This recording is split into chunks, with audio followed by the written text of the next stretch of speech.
You've got a notes app open with 4 points in it and you said none of them. That isn't a confidence problem, it's a bar problem. You stay quiet whenever a senior leader is in the room. In the team catch up, you speak all the time. Half ideas, daft questions. Have we tried turning it on and off again? Nobody screams that stuff. It's a normal meeting.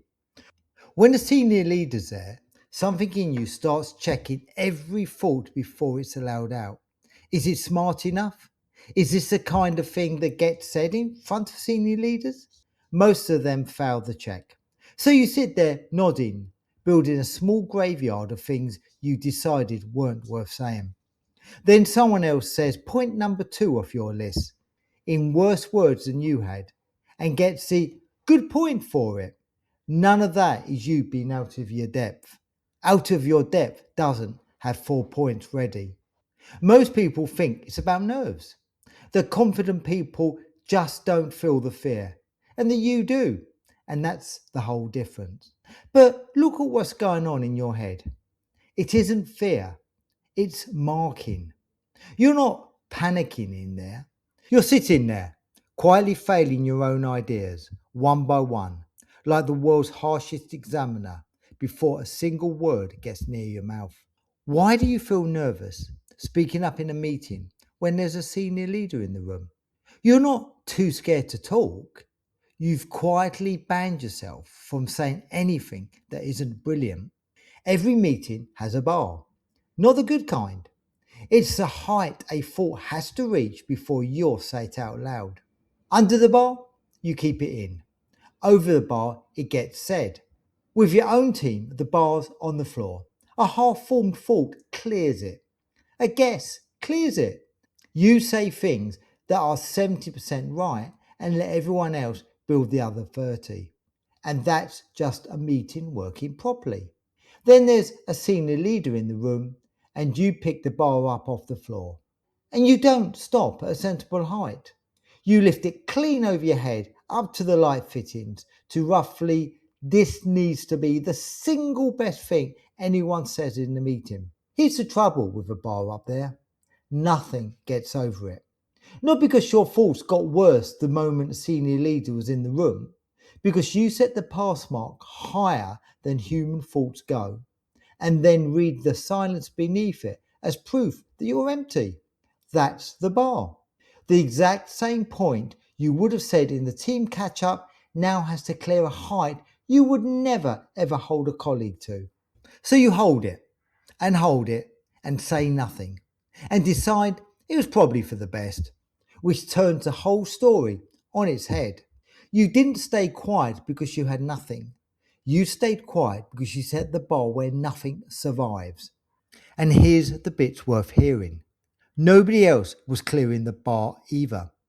The people who spoke didn't drop genius on the table. They said normal, half finished, perfectly ordinary things. The exact stuff you were binning. And it was fine. Ordinary is what every meeting runs on. You weren't playing the same game as everyone else and losing. You were the only one who set the bar to the ceiling, then decided you were the problem for not clearing it. Put the bar back on the floor where everybody else left theirs, and it turns out that you had 4 things worth saying. The first proof is what happens when somebody else says your point for you. You sat on it because it wasn't good enough. Then a colleague says the identical thing, no better, and everyone else nods along. The fault was fine the whole time. The bar just wouldn't sign it off. Now, a study found professionals hold back nearly 70% of what they consider saying in meetings with senior leaders. Surprising? Here's the thing. There is no study. I made that up this morning in the shower. And you believed it for a second. Didn't check it, didn't question it, because it sounded confident and came from somebody who sounded sure. That's the odd part. You'll wave a stranger's made up number straight through, no questions asked. But your own good idea has to be flawless before you let it out of your mouth. The second proof is what happens once senior leaders have gone. The meeting ends. Later, in a one-to-one with your manager, you make the exact point that you sat on for the whole hour. and you make it without effort. You didn't work it out afterwards. You had it the whole time, word for word, ready to go. The only thing that changed was who was in the room. The point was never the problem. The audience set the bar, and the bar came down the moment they left. A bar that high makes two kinds of quiet, and one of them is yours. The first is waiting for the perfect moment. You've got the point, it's just not quite ready, so you wait. You sand it down a bit. You wait for the discussion to swing round to exactly the right gap. And the longer you wait, the more the moment matters and the higher the bar climbs until the topic's gone and you've said nothing and it's somehow item 7 on the agenda now. That's the waiter. The second one can't hide because they've got a slot, an update, a status report, a quick word on where we are with this. No way out of speaking, so all the pressure pours into the delivery instead. Every word scripted, the whole thing tightened to death, read out a shade too carefully. Because if you're going to talk in front of senior leaders, it had better be immaculate. That's the perfecter. Same trap, two doors. One won't say a thing because it might not clear the bar. The other buffs a full sentence to a mirror shine because it has to. Both are treating a normal meeting like an exam with one question and no resits. This is also why the same weekly meeting can feel completely different from one week to the next. One week, it's just your team and you talk. Then one week, somebody 2 levels up is on the call and it's the same meeting, same people, same agenda, and suddenly there's nothing you're willing to say. Nothing about the meeting has changed. The most senior name in it has changed. And that's who quietly sets the height of the bar for the whole meeting. Everyone below them, you'd have spoken over without thinking. Whoever's at the top sets it for everyone. And here's the second one, the nasty one. The quieter you stayed, the higher the bar climbed on its own. Stay quiet for the first 20 minutes and your contribution just can't be decent anymore. Now it has to earn back the silence. It has to be good enough to explain why you said nothing until minute 21. So it has to be twice as sharp as anything already said, which it never is. So you stay quiet, which raises the bar, which keeps you quiet. You've built yourself a lovely little machine for saying nothing, and it runs on its own. So on the surface, you're quiet because you don't feel your ideas are good enough to say in front of senior leaders. But not good enough is a coat over something else. Under it is this. You don't mind an ordinary fault being ordinary.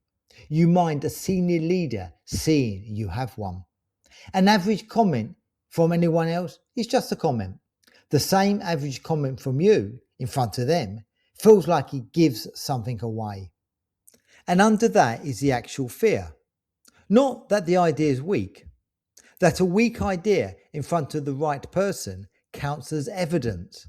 Evidence that you're not quite as good as your job title has been implying, that you've been getting away with it, and this comment is the one that gives it up, which is a lot to load onto a sentence about the Q3 timeline. That's why the bar goes to the ceiling. It was never about having good ideas. It was about never once letting a senior leader catch you having an ordinary one in case ordinary turns out to be the honest answer.